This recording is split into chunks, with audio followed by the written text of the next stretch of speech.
Nos últimos dias, uma notícia surgiu como uma bomba nas comunidades dos jogos CSGO e Team Fortress 2. O código do cliente desses jogos foi vazado na internet. Por conta desse vazamento, vários jogadores deixaram momentaneamente de jogar esses jogos e vários donos de servidores da comunidade também desligaram seus servidores, tiraram eles do ar, dizendo ser por razões de segurança. Já que muito começou a se falar por aí que agora que os códigos estão vazados na internet, os jogadores e servidores agora estão vulneráveis e correm risco de ser invadidos. Vamos tirar isso aqui a limpo. O que será que um vazamento de código como esse representa? Qual será o impacto real desse vazamento? E será que você aí deve realmente parar de jogar CSGO e TF2 por enquanto? Bora debater esse assunto agora.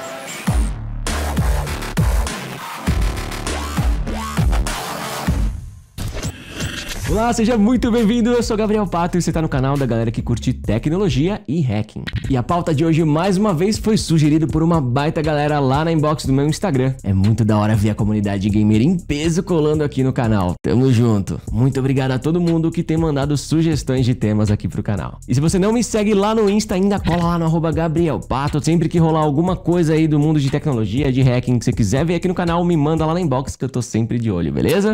Há poucos dias, no dia 22, um post no Reddit anunciava aí que tinha um torrent divulgando abertamente na internet o código-fonte do cliente do CSGO e do Team Fortress 2. E pessoas que trabalham com desenvolvimento ligado à Steam, inclusive sites de altíssima relevância na comunidade, tiveram acesso a esse código-fonte e confirmaram que ele de fato é real. Bom, real ele é. Na verdade, ele só não é tão atual assim.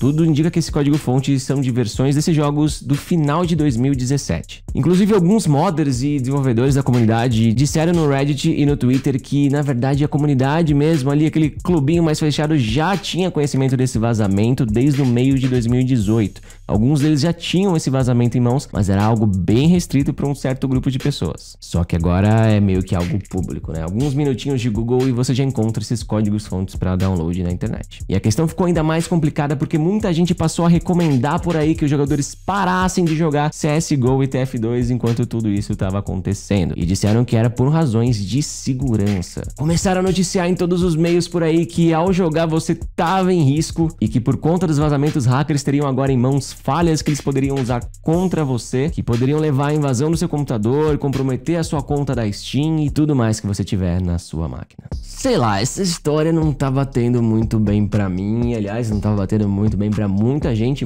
achou isso um tanto estranho. Não é à toa que choveu de gente pedindo pra eu comentar o assunto. Então vamos lá. Mas antes de eu falar a minha opinião sobre isso e contar mais sobre o que eu acho que vai ter como impacto esse vazamento, eu quero falar pra vocês um fato que pode ser que choque muitos de vocês aí. Mesmo antes do vazamento, você já correu o risco de ser invadido só por ter jogado Counter-Strike Global Offensive ou Team Fortress 2. Sério mesmo, é um fato. E eu vou mostrar pra vocês agora algumas vulnerabilidades que já rolaram no passado e que permitiam que um hacker malicioso pudesse invadir a sua máquina e executar comandos do seu sistema operacional simplesmente por você estar jogando desses jogos e conectando em um servidor malicioso, por exemplo. Calma, sem pânico, sem sair desinstalando o jogo, relaxa, assiste aí. E depois eu volto pra mostrar como isso se conecta nos meus argumentos e no que eu quero falar pra vocês sobre esse vazamento, beleza? Então vamos lá. O primeiro e mais antigo dos casos que a gente vai ver hoje é de 2017.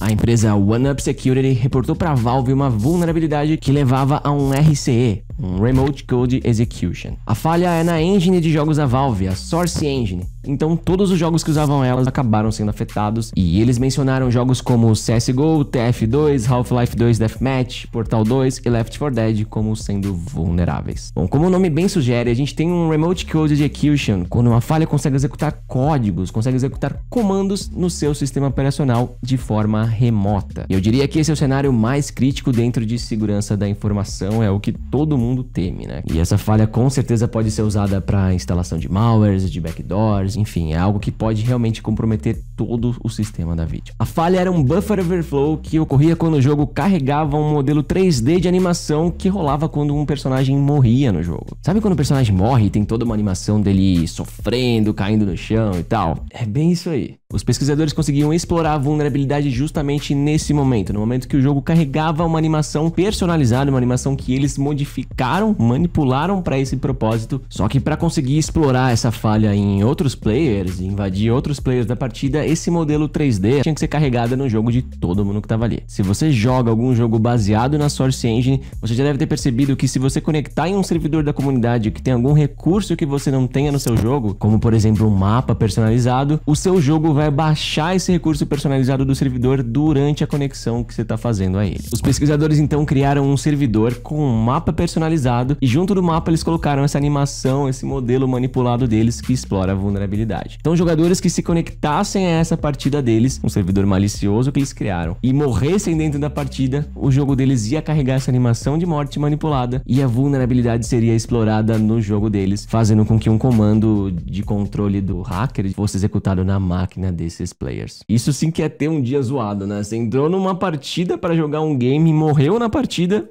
e ainda tem o seu PC invadido. Se liga nesse vídeo de exemplo que foi postado pelo autor da falha. No caso aqui ele tá rodando no Team Fortress 2. Repara aí que quando o personagem morre, você vê que um processo do CMD é aberto na tela. E dentro do CMD eles colocam uma mensagem fictícia falando que estão ali instalando um backdoor, que na verdade é só para comprovar que de fato eles estão executando algum comando explorando essa vulnerabilidade. E de certa forma, esses caras estão dando mais emoção pro jogo, né? Acho que nem em Battle Royale você deve ter tido tanto medo de morrer, né?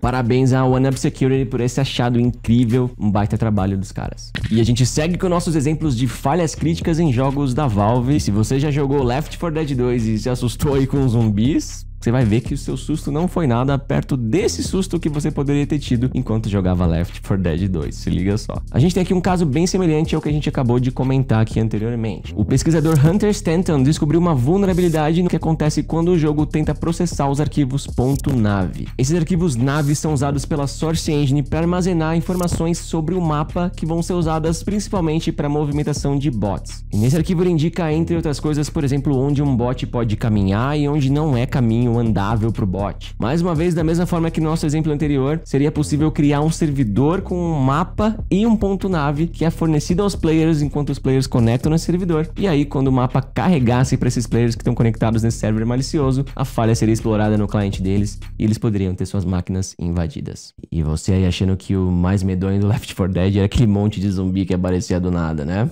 Diz aí, você não teria muito mais medo desse cenário aqui?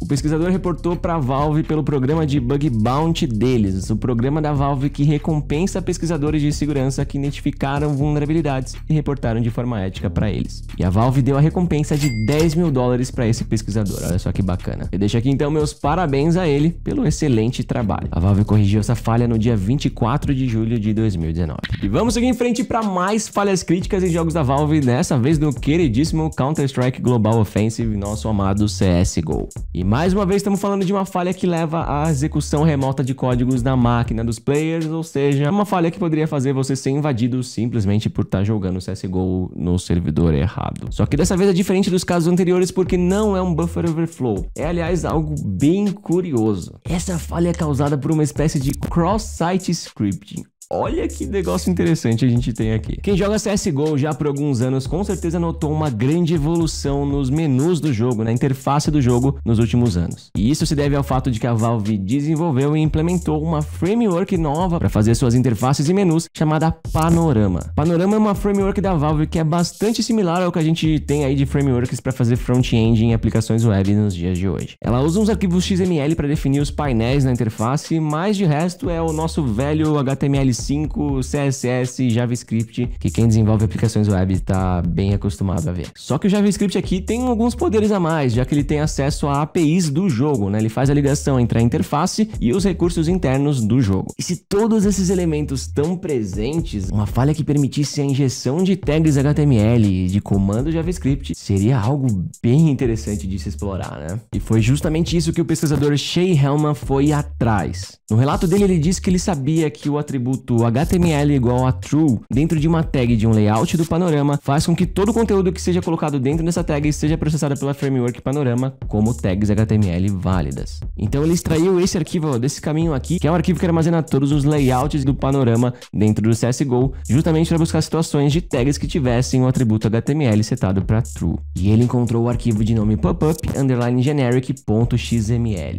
E como o nome bem diz, é um layout de uma pop-up genérica, uma caixa de mensagem genérica. Só que esse pesquisador sabia de uma situação bem específica que usava justamente essa caixa de pop-up genérica. A mensagem que aparece para o player quando ele é expulso de uma partida pelo administrador da partida. Quando o administrador de um servidor te expulsa da partida, ele pode escrever uma mensagem dizendo a razão de você ter sido expulso. E essa mensagem aparece para o player justamente nessa pop-up genérica. Então ele criou um servidor e criou um plugin para chamar a função que quica o player da partida, colocando o valor que ele queria como mensagem de razão de expulsão. E nesse valor, como você já deve imaginar, ele colocou tags HTML para testar. No primeiro teste dele, ele colocou uma tag de imagem para carregar de um endereço da internet, uma imagem desses gatinhos cute que estão espalhados pela rede, e olha só o que aconteceu. Deu boa. Realmente o jogo mostrou na mensagem de expulsão a imagem que ele colocou, o que confirma que o jogo está processando as tags HTML que ele escreve dentro do cliente da vítima. E como eu falei, o Panorama usa JavaScript para fazer a ponte com funções de APIs do jogo. E uma dessas APIs é bem interessante para a gente usar de forma maliciosa aqui. Chamando esse método, passando um caminho de um executável no sistema,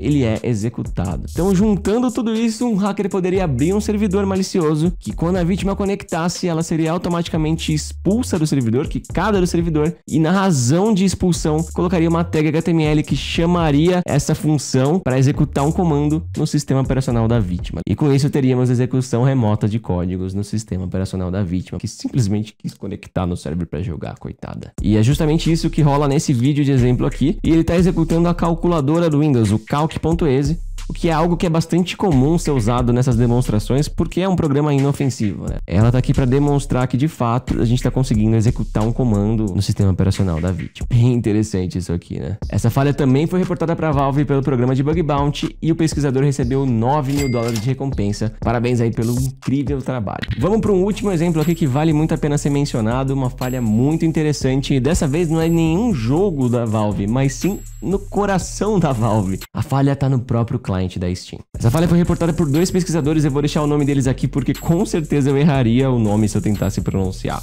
E esse report rolou em dezembro de 2018. Dessa vez o problema está num componente do cliente da Steam e daria para explorar ela sem a vítima nem precisar abrir um jogo que ela tenha na Steam. O cliente da Steam tem um componente chamado Server Browser, bem antigo por sinal, que permite visualizar aí quem está jogando em uma partida, o flag deles, o nome do servidor, enfim, alguns dados de servidores de jogos que estão rolando, sem você precisar de fato abrir o jogo ou conectar na partida. Essa consulta de informações a um servidor de uma partida usa um protocolo chamado Server Queries. Os pesquisadores descobriram que se eles se passassem por um servidor e respondessem a essas consultas de Server Queries usando valores específicos, eles conseguiam causar um buffer overflow no cliente da Steam. E isso aqui podia ser explorado em vários cenários diferentes e bem alarmantes. Olha só isso aqui. Se o jogador tentasse se conectar nesse servidor em questão, nesse servidor fake, a falha podia ser explorada e ele poderia ser invadido. Se o jogador tentasse ver esse servidor na lista de servidores do Server Browser, a falha era executada também. E aqui entra o mais assustador. Se esse jogador entrasse em um site malicioso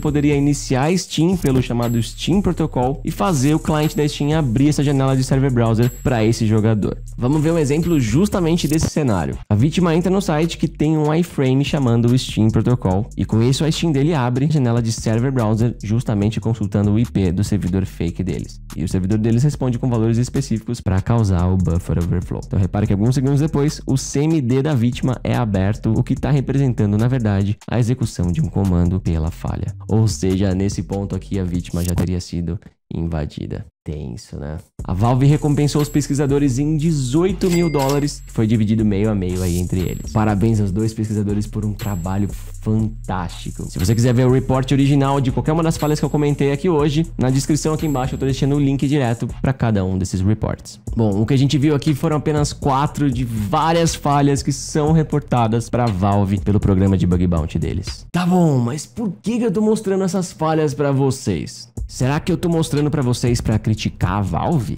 Tô querendo explicar que os jogos eles são uma zona, são super vulneráveis, perigosos? Não, galera, não é nada disso. A questão é, vulnerabilidades sempre existiram. As falhas que eu acabei de mostrar pra vocês são de 2017, 2018 e 2019. E você jogou na época que as falhas existiam. Você jogou na época que os jogos estavam vulneráveis a elas. E olha só, tá tudo bem. O importante aqui é a gente ver que essas vulnerabilidades estão sendo corrigidas. Elas estão sendo recebidas, estão sendo analisadas e estão sendo corrigidas nos updates que os jogos recebem regularmente. E olha que bacana, pesquisadores que descobrem falhas, mesmo não sendo pesquisadores que trabalham para a Valve, eles reportam e são remunerados pela Valve. E olha que coisa interessante. E isso graças ao programa de Bug Bounty da Valve. Então pensa só, vários softwares que você está usando nesse exato instante estão vulneráveis. Eles têm falhas que ainda não foram descobertas, mas que um dia vão ser e vão ser corrigidas mais pra frente. A gente sempre vai estar correndo algum risco. Tá, mas e o que muda o jogo ter tido seu código-fonte vazado? A diferença é que antes, durante o processo para se descobrir uma vulnerabilidade, os pesquisadores têm que fazer uma grande análise para tentar entender como o código original da aplicação deve ter sido feito, deve ter sido escrito. Tendo o código-fonte original do jogo em mãos, de fato fica muito mais fácil entender determinadas situações que podem levar a uma vulnerabilidade. Só que facilitar o processo de descobrir, de pesquisar uma vulnerabilidade no código-fonte não significa que o código seja extremamente vulnerável, e muito menos que tenha falhas assim ridiculamente expostas e que seja tão fácil sair encontrando falhas pelo código assim. Então veja bem, eu não tô descartando as possibilidades do código-fonte do jogo ser usado por alguém, um hacker malicioso, mal intencionado, para achar vulnerabilidades, desenvolver exploits, desenvolver formas de prejudicar jogadores baseado em algo que ele tenha descoberto pelo código-fonte. Esse cenário pode sim acontecer, porém eu quero que você entenda que da mesma forma que alguém pode estar correndo para identificar falhas para uso pro mal, pode ter certeza que há grandes profissionais correndo para achar falhas para o bem, para achar falhas para ser corrigidas e ainda ganhar a remuneração do Bug Bounty da Valve. O caminho ético aqui compensa para os pesquisadores. Não é só o lado maldoso da coisa que trabalha bem, não. Então o que eu quero dizer aqui é que no fim das contas, o fato do código ter vazado pode, na verdade, trazer um amadurecimento mais rápido para esses jogos no ponto de vista da segurança da informação. A gente vai ter mais falhas identificadas por ambos os lados. Beleza, mas e os cheaters, a galera que curte um hackzinho nas partidas, eles vão se beneficiar desses códigos? Bom, eles com certeza podem encontrar informações que sejam úteis para eles no desenvolvimento de cheats. Só que na real, de uma forma ou de outra, eu acho que eles já têm em mãos tudo que eles precisam saber dos jogos para desenvolver seus cheats, né? Eles têm um baita entendimento das estruturas dos jogos que eles conseguiram atingir via engenharia reversa. Então não sei se vai ter algo de muita novidade para eles aqui. Vale lembrar que os jogos já mudaram bastante desde essa versão que teve o código vazado, né? Esse código é antigo. E é importante destacar também que o código do módulo de anti-cheat da Valve, né, o VAC, não estava no vazamento e aparentemente também não estava no vazamento os códigos dos servidores. Então apenas foi vazado o lado dos clients, o lado que roda nos jogadores. Então relaxa. Pode ir lá curtir o seu jogo, sério mesmo.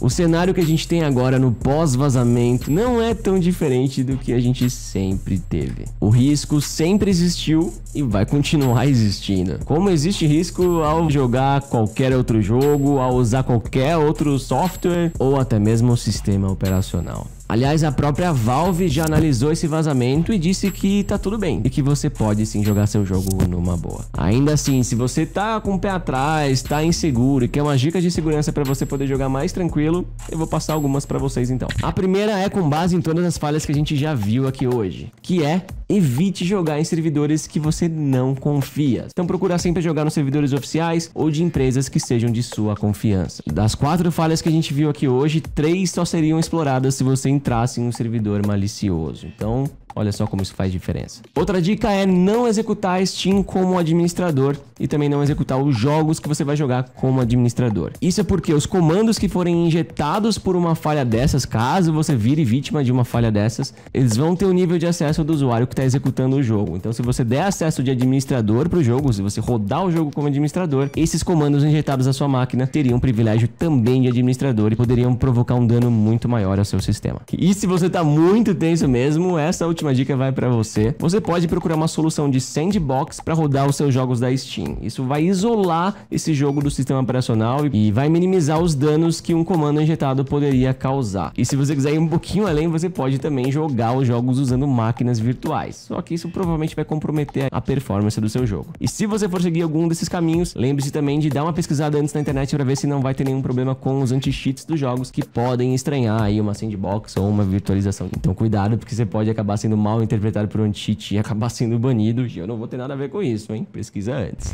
E aí, você curtiu aprender mais vendo vulnerabilidades críticas que já rolaram em jogos no passado? Olha, eu espero de coração não ter traumatizado ninguém por aí, viu? Me conta aqui nos comentários tudo que você achou sobre essa polêmica do vazamento dos códigos desse jogo, beleza? E se você é novo aqui no canal, não deixa de dar aquele like no vídeo, de se inscrever no canal e habilitar as notificações. Isso dá uma força tremenda para eu continuar produzindo conteúdo bacana aqui para vocês. E muito obrigado mesmo a toda a galera que tá se inscrevendo, o canal tá crescendo bastante, tá sendo bem bacana, tamo junto de verdade. Me acompanha também lá no Instagram, é @GabrielPato. Aliás, tô postando vários stories bacanas, eu construí uma placa de LED que vai vir aqui pro cenário, a galera que tá acompanhando meus stories viu tudo. Me segue lá então, é @GabrielPato. E tem também a page do Facebook do canal, que é facebook.com/GamePato. Espero vocês por lá. Se você conhece alguém que joga CSGO, compartilha esse vídeo com essa pessoa, manda esse vídeo no seu grupo de amigos que jogam, pra deixar a galera mais tranquila, pra curtir o jogo numa boa. Então, muito obrigado por ter visto esse vídeo até aqui, eu espero que você tenha curtido, e a gente se vê numa próxima. Até lá!